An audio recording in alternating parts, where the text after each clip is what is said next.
Take a look at me. I'm a skinny guy. But if you ask my parents, they'll tell you I eat a lot. And that's completely true. My dad even likes to joke about it. He says that I eat so much that we won't be able to afford going on vacation next year. But there is a little bit of truth to this statement. In fact, ladies and gentlemen, the cost of raising children has risen exponentially over the past few years. The question I'm here to answer today is, will the rising cost of having and raising children to adulthood result in a decreased birth rate? And I'm going to focus on this specifically in Canada, and I'd say yes, absolutely, it'll lead to a decreased birth rate. So what exactly is the situation in Canada? Well, in Canada, the birth rate has dropped significantly, and the cost of raising children has risen to thousands of dollars. I'm going to explore this in two different senses.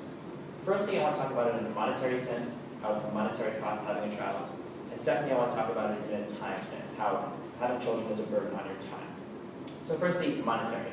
Well, let's talk about what a cost is exactly, a monetary cost. It's not necessarily just bare necessities. The cost is determined by what society expects for you to buy for your children. An example would be, in the past, education was not considered something that every single person needed to have. Higher education specifically. Not everyone went to university, it wasn't really expected, only of the elites in society. But yet nowadays, almost everyone is expected to go to university, depending on which social circles you're in, but it's much more widespread than it used to be, and that's because of society's expectations. Some examples of modern day costs would be food. So you have to provide your children with 3 meals a day, plus snacks, plus anytime they eat out. Shelter, so that includes the cost of owning and having a larger house than you otherwise would, and AC or having heating, depending on where you live. Entertainment, so video games, TV, all of that sort of thing, going to movies. Children need entertainment just as you do. Education, self-explanatory. Communication devices such as cell phones and cell phone plans. Nowadays, more than ever, children are expected to get cell phones at younger and younger ages. Extracurricular activities such as soccer or debate and public speaking. And lastly, transportation, such as going to and from school and pretty much anywhere your children need to go before they can drive.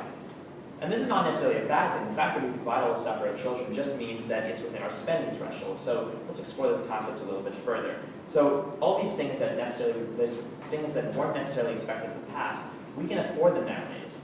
However, and the children are better off. However, in the past, even though the fact that we couldn't afford them meant that the parents didn't spend anything on it. So in the sense of something like education, well, higher education, parents didn't spend anything on education. And despite the fact that children are better off now, it's still an added cost to having children. Okay, let's talk about time now. How is this a burden on your time? Well, with the rise of individualism, ever since the Enlightenment period, there's been a priority shift in the mentality of parents. People are more individually focused. And something like organized religion, for example, most organized religions have an emphasis on procreation. They have less of an influence than they used to. Many potential parents value their time more than the idea of having children. And in fact, entire movements have developed to convince parents not to have children at all.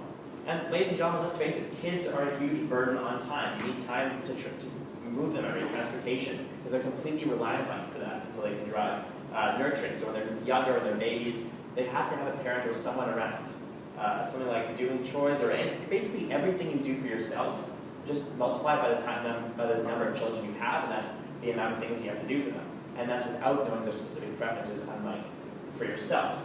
The cost of living has been rising, and parents need to work more than they ever have in the past. In the past, one parent could work and comfortably support a family, but nowadays, 2 parents are working in order to support their children. And again, this is not because necessarily that everyone's poorer than they used to be, not at all, but it just means that society expects parents to give more to their children.